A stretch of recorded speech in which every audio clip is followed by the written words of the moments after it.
hey, good morning, Facebook Live. Wow, that sun is glary. Sorry about that. Anyways, good morning to you. Happy Monday. It's getting chilly out there, isn't it? Holy cow, it was like 41 outside, so that's pretty crazy. But that's all right, we'll take it. Makes you appreciate the summer, don't it? So anyways, the question of the day today is, what marketing tools will you use to help me? And that's actually a good question, probably one of the more common questions that we get asked as we're talking with sellers. Oh well, there's quail running across the road. I love rural Utah. They got that little plume on the top of their head wobbling as they run. That was fun.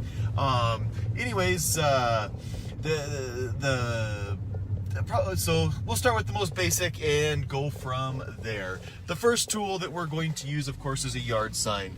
And if you go with Bridge Realty, which you definitely should. And with the Metzger team at Bridge Realty, you definitely should. Good morning, Connie. And the red sign, it's a more active color than any of the other signs out there. And studies show that someone whizzing past your sign at Mach 10, the red sign is going to catch their eye more than any other color.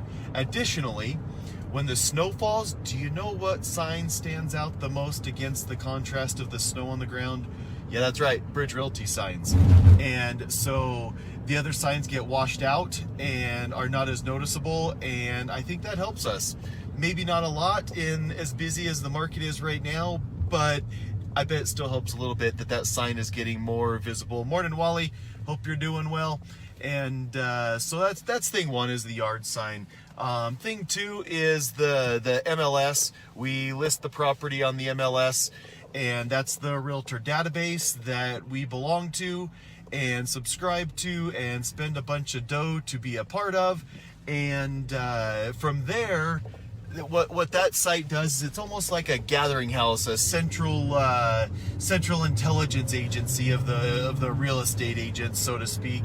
And that from that database, it gets disseminated to realtor.com, to Zillow, to Bridge Realty Homes, to the Mike Metzger Team page, to any website. That's where they're getting their info from, is from the MLS. That's the way that we've standardized the data and how it gets out there, and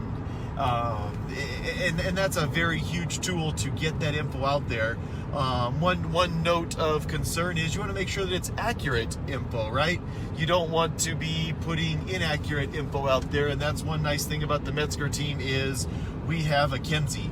And for those of you who don't know what that is, that's someone who is detail-oriented that reviews our listings for accuracy to make sure that they're there. Because as much as I'd love to be that detail person and I can't handle the details, I run too fast to take the time to do it a lot of the time. If I have to, I pause, I look it over, and we move on. But having a Kenzie makes it so that that's one of her job functions, and she's way better at it than I am.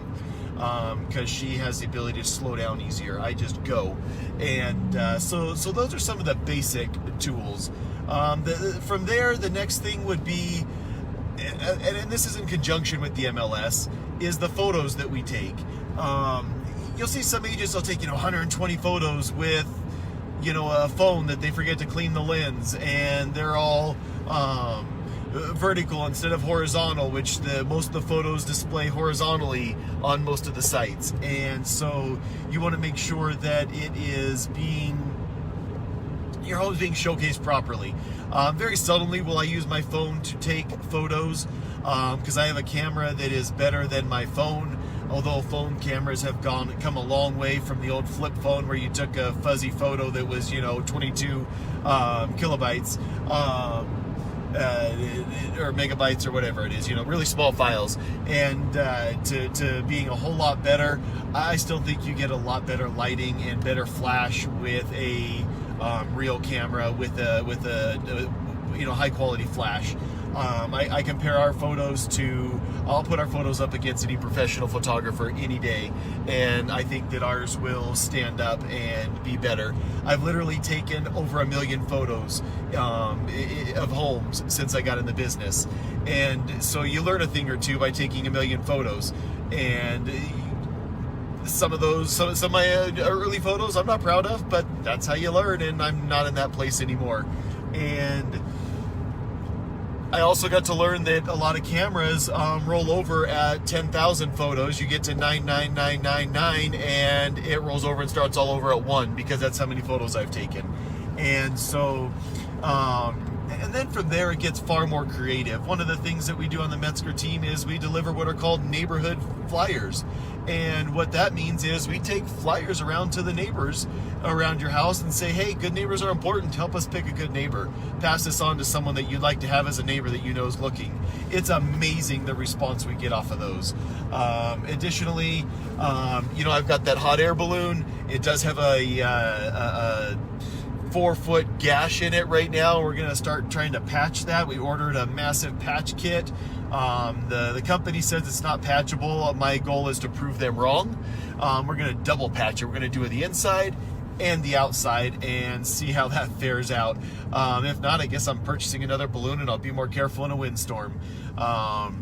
And so we do crazy things like the hot air balloon, which could be seen for 10 miles away when it was at its full tether. So that's pretty fun to draw attention to it. One of the other things that we're very consistent on is video marketing. More consistent than anybody else in Carbon County. Heck, I'd stand myself up against anybody in the state of Utah that I'm in the top 10 for consistent video marketing. Holy cow. Wow, people, slow down. That was pretty fancy. Someone almost T-boned me. That would have been kind of fun to have on video, as long as nobody was hurt. And, what are the chances of that with the T-bone? But anyways, it wouldn't have been fun. It would have been a highly watched video, though. Anyways, the video marketing is huge. It's such rich content that it cannot be overlooked. And those of you that follow me, that watch me, know I go live at every new listing. Sometimes I go live a second time at a listing, and a third time just to draw attention to it, or to capture a season change or an upgraded feature that the owners did.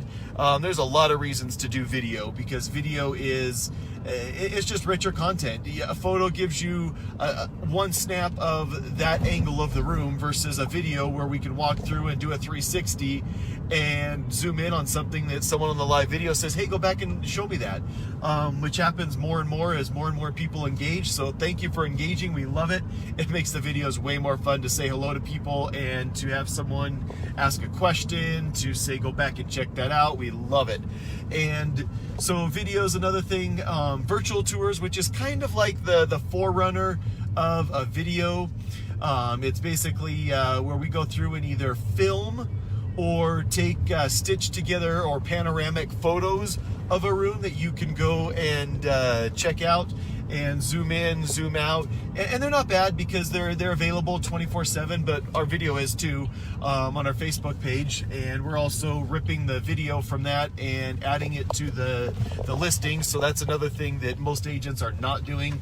They don't have the technology. They haven't invested in that technology to be able to do that.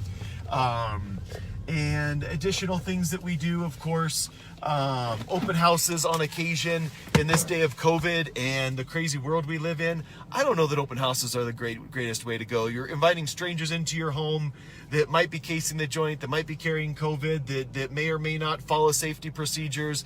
I don't think it's a great idea to do open houses. I've never been a fan of them, and this just gives me one more reason to not be a fan of them. I do them, but their effectiveness in this area with our small population base, they're just not that effective. And I'm not saying they're totally ineffective, they're just not very effective. I've had open houses I've set up for 8 hours, did thousands of dollars worth of radio advertising, signage, giveaways, just ridiculous amounts of stuff. And I think we had 25 or 30 people. I feel like for that amount of money spent, it should be in the hundreds, and then I'd have felt good about it and been on board, right?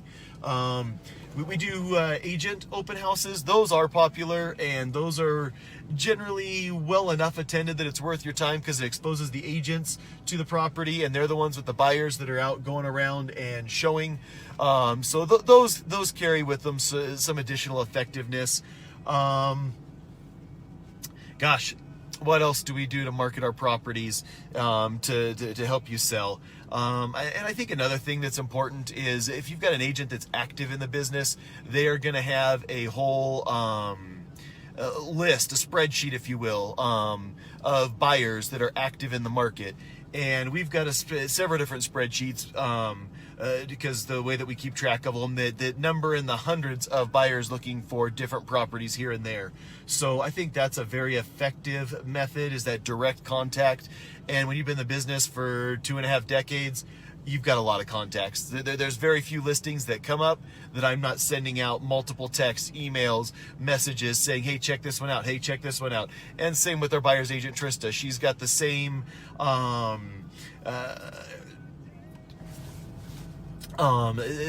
system for keeping track of buyers. When a new one comes up, she's like, hey, check this one out. Hey, you better check this one out before it goes.